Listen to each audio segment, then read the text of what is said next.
안녕하세요. 무척 소중한 나를 만들어가는 채널 무소나 TV입니다. 때는 1963년 영국 캠브리지 대학교 캠퍼스에서 한 청년이 걷다가 갑자기 쓰러지고 병원으로 실려가게 됩니다. 의사는 그 청년을 면밀하게 검사하고서 엄청난 결과를 알려주는데요. 청년이 루게릭병에 걸렸고 그 병은 서서히 몸의 근육이 마비되다가 종국에 가서는 장기의 기능마저 마비돼서 못 쓰게 되는 그런 병이라고 합니다. 그리고 앞으로 2년밖에 살지 못할 것이라는 사실도 알려줍니다. 청년은 뇌는 손상되지 않았다는 이야기를 의사한테 듣고는 살아있는 동안 자신이 하고 있던 연구를 마치고 죽을 것이라고 생각을 합니다. 그의 이름은 바로 스티븐 호킹. 이후에 제2의 아인슈타인이라고 불릴 정도로 평가받았던 물리학자로 상대성 이론과 양자 역학을 이용해서 블랙홀의 이론을 정립했고 또 시공간의 특이성에 대해서 연구를 했다고 합니다. 겨우 21살의 젊은 나이에 루게릭병을 선고받고 삶의 벼랑 끝에 서 있는 스티븐은 루게릭을 선고받기 얼마 전까지만 해도 케임브리지에서는 누구보다 촉망받는 물리학도였습니다. 박사학위를 준비 중이었고 친구들하고 자전거 타는 것을 즐겼고 또 조정의 키맨 역할을 할 정도로 스포츠를 즐겼습니다. 그리고 얼마 전 어느 파티에서 그 인문학을 전공하고 있는 여학생 제인을 만났고 사랑에 빠져서 교제 중입니다. 그에게는 누구보다 창창한 앞날이 기다리고 있었습니다. 시한부라는 운명 앞에 선 그가 자신의 기숙사방에 처박혀 있을 때 그의 안부가 궁금한 친구가 찾아오고 친구에게 시한부 선고를 받았다는 사실을 알립니다. 그리고 친구도 제인에게 알리게 되지요. 스티븐은 제인을 자꾸 밀어내지만 제인은 남은 시간이라도 함께 스티븐하고 하고 싶다고 설득을 하고 스티븐과 제인은 스티븐의 남은 시간을 함께 하기로 합니다. 부모의 반대를 무릅쓰고 사랑으로 결혼을 했습니다. 생존 기간이 겨우 2년이라고 했는데 기적적으로 죽지 않았고 아이들도 둘이나 낳았습니다. 제인은 헌신적으로 또 사랑으로 스티븐을 돌보고 학자로서 삶을 살아갈 수 있도록 외조를 했는데 그래서 스티븐은 하던 연구 논문으로 박사 학위도 받게 됩니다. 그렇지만 그녀의 사랑도 박사 학위도 루게릭병의 진행만은 막을 수 없었습니다. 그는 자신을 축하하는 친구들과의 식사 자리에서 평소 먹던 음식을 먹을 수도 없었고요. 자신의 방으로 올라가는 계단도 너무나 버거웠습니다. 긴 병 끝에 효자 없다는 그런 상투적인 말처럼 제인은 점점 지쳐갔습니다. 부모님 집에서 즐거운 시간을 보내고 돌아오는 차 안에서 제인과 스티븐이 대화를 나누는데요. 아주 평범한 가족이라고 스티븐은 이야기를 하고 제인은 절대 평범하지 않은 가족이라고 이야기를 합니다. 자신들의 결혼 생활과 가족에 대해서 어떻게 느끼고 있는지 제인과 스티븐의 시각 차이를 알 수 있게 해주는 그런 대목입니다. 스티븐과 다르게 제인은 무척 지쳐 있었던 것입니다. 성공의 신자였던 제인은 친정 엄마의 권유로 성가대 활동을 하게 되는데 거기서 지휘와 반주를 맡고 있는 조나단을 만나게 됩니다. 조나단은 아내를 사별하고 나서 혼자 지내고 있는 훈남으로 매너도 좋은 남자였는데 마음씨까지 좋아서 도움이 필요한 스티븐과 제인의 가족을 돕겠다고 이야기를 합니다. 조나단은 아들의 피아노 레슨도 하고 가족들과 함께 야외에 가서 아이들과 놀아주는 일 같은 스티븐이 할 수 없던 아버지의 빈 자리들을 채워줍니다. 때로는 스티븐이 화장실 가서 볼일을 보는 것도 도와줍니다. 이런 조나단에게 제인이 마음이 끌리게 되는 것은 어쩌면 자연스러운 흐름이 아니었을까요?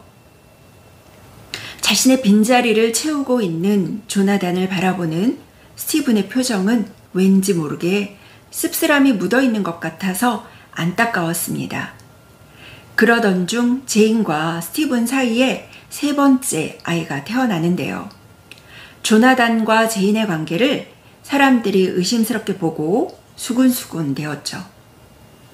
그렇게 제인과 조나단의 관계를 의심했던 스티븐의 아버지가 스티븐에게 다른 입주 도우미를 권합니다. 그런데 스티븐은 그럴 만한 돈이 없다며 거절을 합니다. 이미 물리학자로 유명한 스티븐이 그 정도의 여유가 없을 리는 만무합니다. 그러니 스티븐은 아내와 조나단의 관계를 어느 선에서는 허용하고 있었던 것으로 보입니다. 그래서 먼 출장길에 가야 할 때 비행기 타는 것을 힘들어하는 제인은 아이들하고 조나단과 함께 캠핑을 가도록 하고 혼자서 비행기를 타고 출장길에 오릅니다. 그런데 그만 그 출장 갔던 곳에서 폐렴에 걸리게 되고 스티븐이 수술을 해야 했고 목소리를 잃게 됩니다. 목소리를 잃은 스티븐은 자신의 목소리를 대신해주는 기계에 의존해서 살아가게 되는데요. 이 과정에서 제인은 더욱 지치게 되고 스티븐이 적응하는 것을 도와주는 그 입주 간호사를 들이게 됩니다. 그런데 스티븐은 말하지 않아도 스티븐의 마음을 잘 알아채주는 입주 도우미 일레인에게 편안함과 애정을 느끼고 그리고 끌리게 됩니다. 미국 출장길에 스티븐은 일레인과 동반을 하고 제인을 그만 떠나보내게 되는데요. 아마도 자신을 돌봐줄 사람이 생겼으니 이미 마음이 떠난 제인이 다른 인생을 찾아서 갈 수 있도록 놓아줄 수 있었던 것이 아닌가 생각해 보았습니다. 스티븐도 제인도 둘 다 상상할 수 없을 만큼 아주 힘든 시기를 보냈을 거라고 생각이 드니까 이해가 되기도 했습니다. 제인의 말대로 제인은 스티븐을 사랑했고 또 최선을 다했다고 생각이 듭니다. 제인이 없었다면 위대한 스티븐도 없었을지 모릅니다. 그리고 휠체어 업체가 음성 시스템이 부가기능으로 있는 휠체어를 개발해서 스티븐에게 주고 우리에게 왜 잘 알려진 음성이 나오는 휠체어를 탄 호킹의 모습이 이때부터 탄생하게 되는데요. 이후 스티븐은 이 시스템 덕분에 시간의 역사라는 아주 위대한 책을 출간하게 됩니다. 그리고 이 휠체어 덕분에 세계를 누비며 강연도 하고 고통과 절망을 이길 수 있다는 희망의 메시지를 전하게 됩니다. 이 영화는 죽음보다 더 고통스러울지도 모르는 절망적인 상황 앞에서 꺾이지 않는 삶에 대한 의지를 보여주고 그런 가운데 물리학계에서 놀라운 연구 업적을 보여준 호킹의 삶을 통해서 우리에게 어떤 상황에서도 할 수 있다는 의지 그리고 희망을 놓지 않는다면 어떤 것이라도 이루어낼 수 있다는 것을 보여줍니다. 그리고 정말 희생적이고 헌신적인 사랑의 힘이 얼마나 큰지 볼 수 있는 그런 아름다운 영화입니다. 영화 장면을 감상하며 호킹이 남긴 주옥같은 대사도 감상할 수 있는데요. 그 대사를 음미하는 그 쏠쏠한 즐거움도 있습니다. 영화에 재미있는 뒷이야기가 있는데요. 그 두 번째 부인 일레이는 처음에는 그 스티븐 호킹을 굉장히 많이 이해하고 또 배려하는 것 같았는데 사실은 알고 보니 민하우젠이라는 병을 앓고 있었고 그 병은 자신의 몸에 자해를 가해서 사람들의 관심을 얻으려고 하는 그런 관심병의 일종이라고 합니다. 일레이는 호킹을 학대했고 이렇게 조금씩 호킹의 몸에 멍이 들고 하니까 사람들이 의심을 하고 있었는데 마침 학대 장면을 보았던 이웃이 사진을 찍고 경찰에 신고를 해서 일레인은 기소가 되고 일레인과 스티븐도 강제 이혼을 했다고 합니다. 그런데도 이때 호킹은 일레인의 학대 사실을 감추었다고 합니다. 그리고 제인과도 영화에서처럼 늘 그림처럼 살진 않았겠죠. 질병과 장애는 엄청난 고통을 수반하고 있는 현실이니까요. 그렇지만 이 영화를 보면서 우리들은 희망을 선물 받게 됩니다.